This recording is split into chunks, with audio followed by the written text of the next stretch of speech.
నీకేం అర్థం కావట్లా, ఏం చేయాలో అర్థం కాని పరిస్థితిలో ఇటువంటి 2.5 గంటల ప్రెస్ మీట్ ఏంటా? మాజీ ముఖ్యమంత్రి నవ్వుకుంటున్నారు జనం. నీ పేపర్ ఉంది, ఛానల్ ఉంది కాబట్టి ఏదో రాస్తారులే.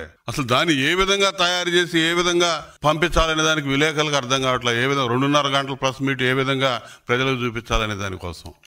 అందులోనే విజయసాయి రెడ్డి గురించి మాట్లాడుతున్నావు. విజయసాయి రెడ్డి గారు చంద్రబాబు నాయుడు గారు తొత్తయ్యాడని. నువ్వు A1 ఆయన A2, మీరిద్దరు జైలు మేట్లు. అన్ని సంబంధాలు మీ ఇద్దరికి ఉన్నాయి. ఎవరికేం సంబంధం? ఆయన వచ్చాడో, ఆయన నువ్వే పంపించావో, ఎక్కడ పంపించావో. రాజ్యసభ అమ్ముకున్నాడు అన్నాడు, ఆయన అమ్ముకున్నాడో నువ్వు అమ్మించావో. అసలు విజయసాయి రెడ్డికి ఎవరికేం సంబంధం? నీ మనిషి. ఇవన్నీ కూడా ప్రజలు చూస్తూ ఉన్నారు. IAS IPSలు జైలుకి పంపుతున్నారన్నారు. పాపం వాళ్ళ కర్మ.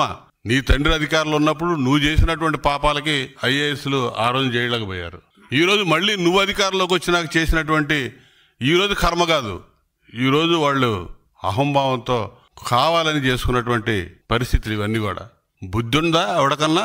లక్షలాది మంది నిరుద్యోగుల జీవితాలతో APPSC Group 1 ఎగ్జామ్స్ హాయిలాండ్లో దిద్దిస్తాడు పేపర్లు. IPS ఆఫీసర్ బుద్ధి ఉందా? జైల్లో ఉన్నాడంటే ఇక సమర్థిస్తావా? సిగ్గు నీ మాటనే కదా వాడు చేసింది. ఎవరి జీవితాలతో ఆడుకుంటారు మీరు? ఆ కేసులో జైల్లో ఉన్నాడు.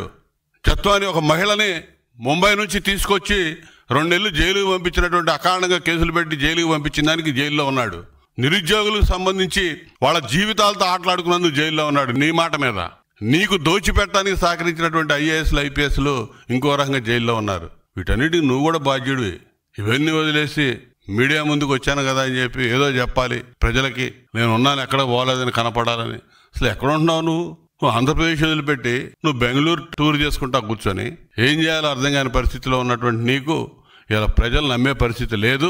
ఇవాళ నువ్వు విధ్వంసానికి గురి చేసినటువంటి రాష్ట్రాన్ని చక్కదిద్దుకోవడానికి, ముందుకు నడిపించడానికి అహోరాత్రులు చంద్రబాబు నాయుడు గారి నాయకత్వంలో కూటమి ప్రభుత్వం కష్టపడి పనిచేస్తూ ఉంది. ఖచ్చితంగా నువ్వు ఉమ్మేయాలని చూస్తే మాత్రం అది తిరిగి నీ మొహానే పడిద్ది అనేది గుర్తుపెట్టుకోమని చెప్పి హెచ్చరిస్తా ఉన్నా.